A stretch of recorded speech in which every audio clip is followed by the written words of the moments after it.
Perkenalkan, nama saya Dominikus Sirkuala NIM 1902020018. Mata kuliah Mastra A.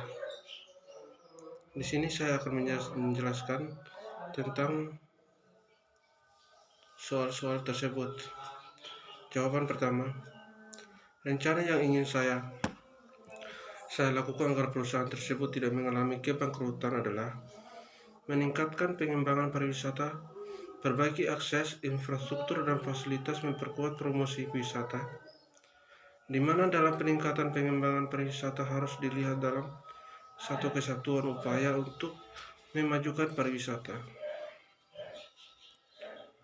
Aspek kelengkapan dalam mempengaruhi semua aspek lain. Pengembangan destinasi dalam industri tentu akan berpengaruh terhadap pencapaian tujuan pemasaran dalam pariwisata. Pengembangan yang berarti meningkatkan lebih lanjut untuk menambah elemen baru, fungsi baru, cara atau strategi pemasaran yang baru. Pengembangan jumlah sarana pariwisata atau investasi baru, pengembangan jenis usaha baru, dan bahkan juga pengembangan regulasi baru. Pengembangan dilakukan sambil membaca perkembangan kepariwisataan dan permasalahan isu yang berkembang dalam beberapa tahun ke depan, serasa terus-menerus penertiban dan penataan. Penataan memanfaatkan apa yang sudah dibangun, namun belum tentu kurang berfungsi. Maksud kegiatan penataan adalah untuk mengembangkan area atau kawasan untuk berbagai kepentingan masyarakat maupun wisatawan. Prinsipnya dampak yang serius. Kegiatan penataan ini dapat pula mengandung unsur penertiban strategis dan dapat berfungsi untuk lebih memenuhi kebutuhan masyarakat dan wisatawan melalui penataan. Dalam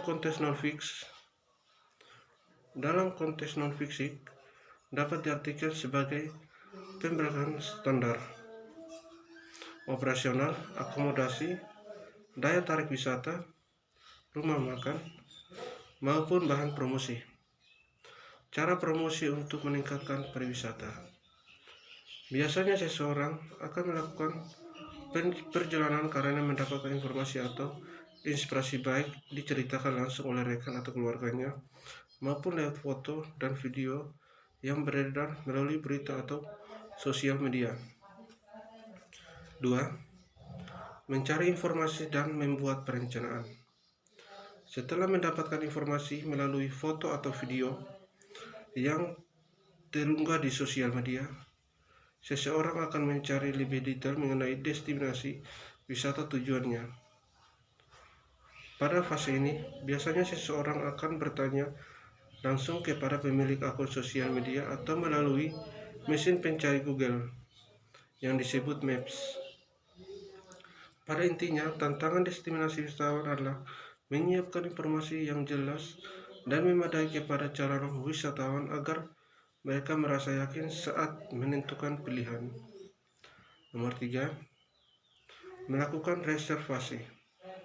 Jika pilihan sudah matang, seseorang akan mengurus seluruh dokumen maupun persiapan traveling mereka, mulai dari tiket pesawat, akomodasi penginapan di lokasi, hingga tiket masuk dan paket wisata yang akan dibeli. Pada fase ini, betapa meningkatnya website yang tersedia, harga paket wisata, maupun keterangan lain yang dapat membantu perjalanan wisata. Nomor 4. Mencari dan mendapatkan pengalaman di destinasi tujuan. Pada fase ini, wisatawan akan membelanjakan uangnya untuk setiap interaksi yang ditawarkan oleh pengelola destinasi wisata, mulai dari akomodasi, layanan pemandu, fasilitas, maupun kas dari pariwisata tersebut. 5. Berbagi pengalaman. Dengan adanya sosial media, wisatawan memiliki keinginan untuk tetap eksis dan disukai banyak orang, baik saat berada di destinasi wisatawan tujuan maupun sepulang kegiatan. Untuk itu, sangat penting destinasi memiliki mewujudkan sosial media aktif agar dapat termentian oleh wisatawan. Terima kasih atas penjelasan saya. Di sini saya menjelaskan tentang masalah atau perkembangan pariwisatawan.